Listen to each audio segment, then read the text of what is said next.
जब भी बुद्धिमत्ता, चतुराई और हाजिर जवाबी की बात होती है तो सबसे पहला नाम बीरबल का आता है। वहीं अकबर बीरबल की जुगलबंदी किसी से छुपी नहीं है। ऐसा भी कहा जाता है कि बीरबल को बादशाह अकबर के नवरत्नों में से एक अनमोल रत्न माना जाता था। अकबर बीरबल से जुड़ी ऐसी कई कहानियां हैं जो हर किसी को गुदगुदाती हैं, साथ ही एक ख़ास सीख भी दे जाती हैं। अकबर बीरबल की कहानियां हमेशा से सभी के लिए प्रेरणादायक रही हैं। बीरबल ने अपनी चतुराई और बुद्धिमत्ता से कई बार बादशाह अकबर के दरबार में आए पेचीदा मामलों को सुलझाया। साथ ही बादशाह अकबर की ओर से दी गई चुनौतियों को सहर्ष स्वीकार कर उनका हल निकाला।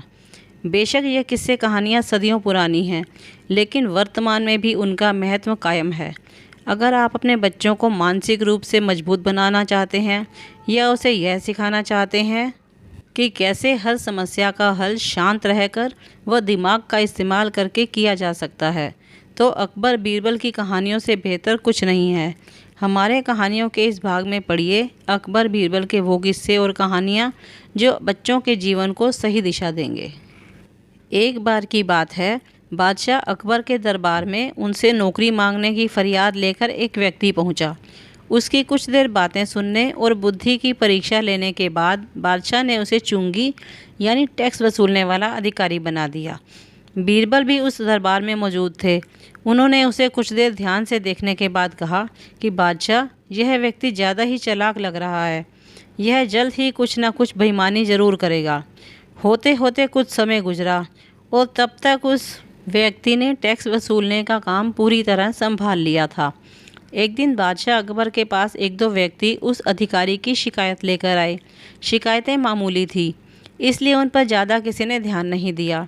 उसके बाद रिश्वत लेने और जनता को परेशान करने के आरोप भी उस अधिकारी पर लगने लगे। इतनी शिकायतें आने पर बादशाह ने सोचा कि इसका तबादला ऐसी जगह कर देता हूँ जहाँ उसे बेईमानी करने का मौका ही ना मिल पाए। इतना सोचते ही बादशाह ने फैसला किया कि उसे अस्तबल का मुंशी बनाया जाएगा।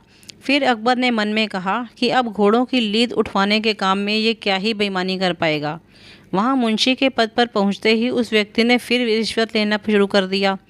उसने सीधे घोड़े की देखभाल करने वालों से कह दिया कि तुम लोग घोड़ों को कम दाना पानी खिलाते हो।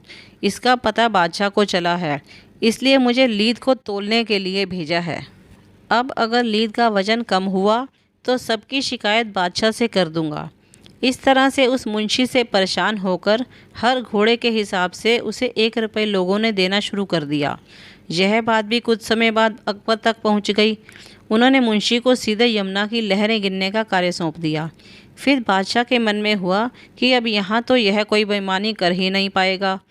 कुछ ही दिनों में जैसे ही वो व्यक्ति यमुना किनारे पहुँचा तो वहाँ भी उसने अपना दिमाग दौड़ा लिया। वो नाव से सवारी करने वालों को रोक रोक कर कहता कि मैं लहरें गिन रहा हूँ, ऐसे में तुम लोग यहाँ से नहीं निकल सकते हो। ऐसी जगह पर 2-3 दिन तक रुकना होगा। रोज़ रोज़ ऐसी बातें सुनकर नाव चलाने वालों ने अपने कार्य को जारी रखने के लिए उसे 10-10 रुपये की रिश्वत देना शुरू कर दिया। अब यमुना किनारे भी वो व्यक्ति खूब बेईमानी कर रहा था। 1-2 महीने में यह बात भी बादशाह तक पहुँच गई।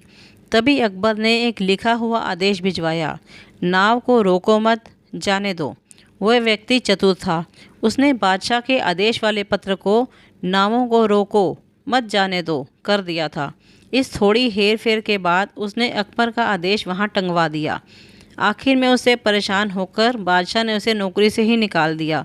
तभी बादशाह को बीरबल की यह बात याद आ गई कि ये आदमी बेईमानी ज़रूर करेगा। तब उनके मन में हुआ कि मुझे उसे पहली गलती में ही कठोर दंड देना चाहिए था। कहानी से सीख, दुष्ट अपनी दुष्टता और बेईमान अपनी बेईमानी कहीं भी जाने पर नहीं छोड़ता है।